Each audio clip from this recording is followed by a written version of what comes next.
Natural gas or methane is a resource used around the world to generate electricity, cook our food, heat our homes and power many buses.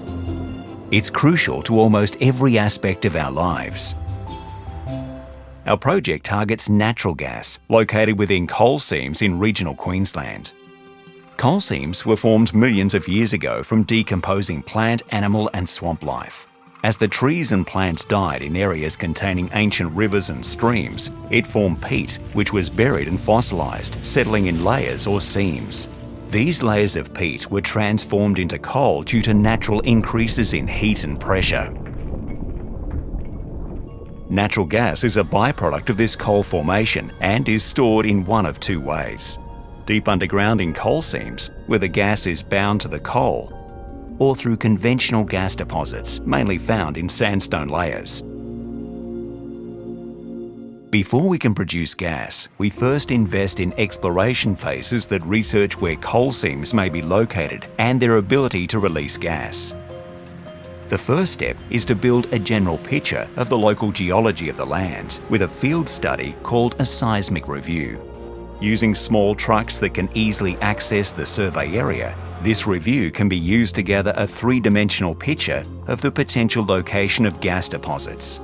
It's a non-invasive method of bouncing energy waves into the ground, which send data back to a receiver truck.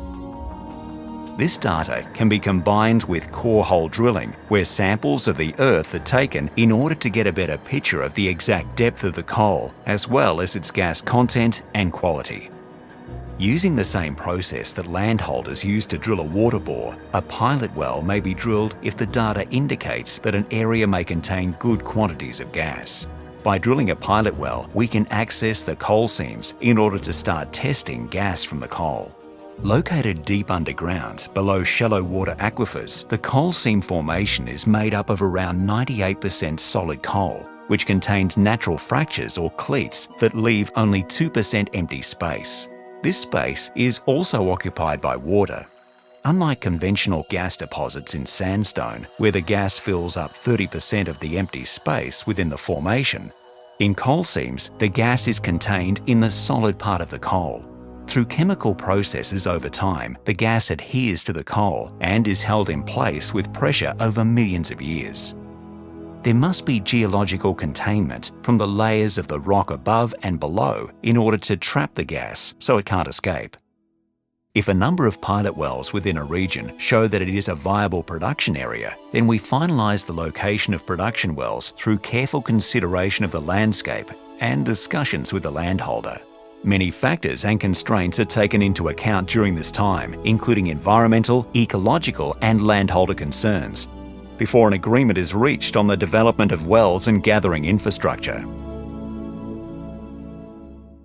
Coal seams are traditionally accessed using a single vertical well.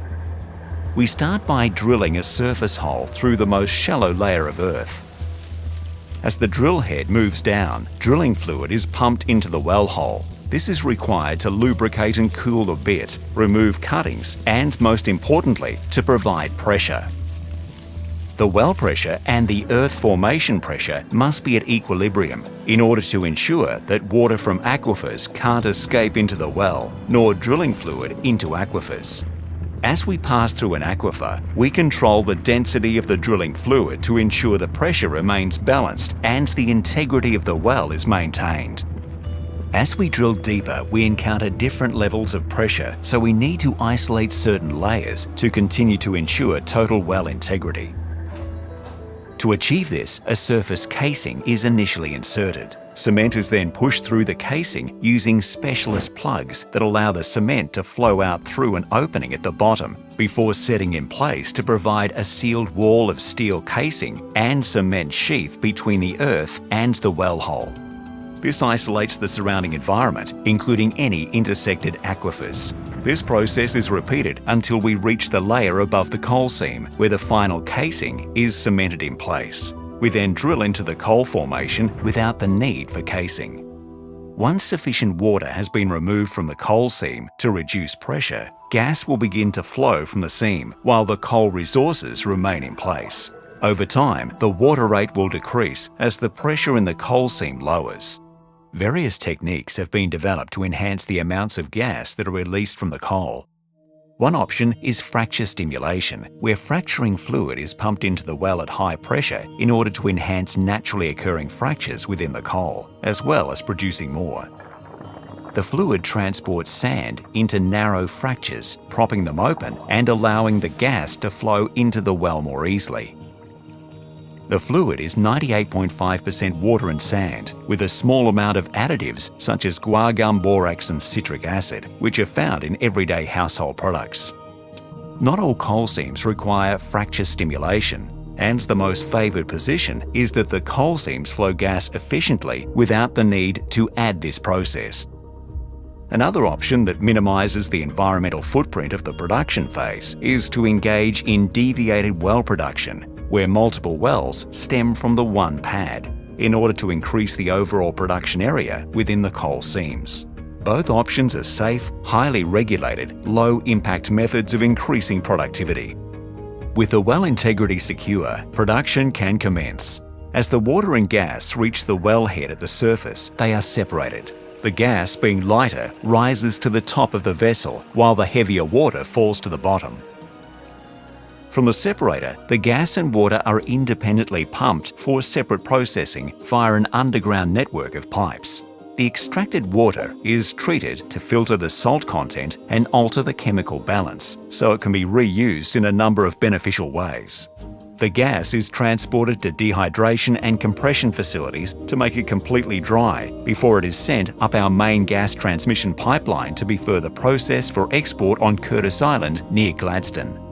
Santos GLNG represents a major investment in Australia's energy future and is building a lasting legacy for Queensland. If you'd like to know more about Santos GLNG, please visit our website at www.santosglng.com.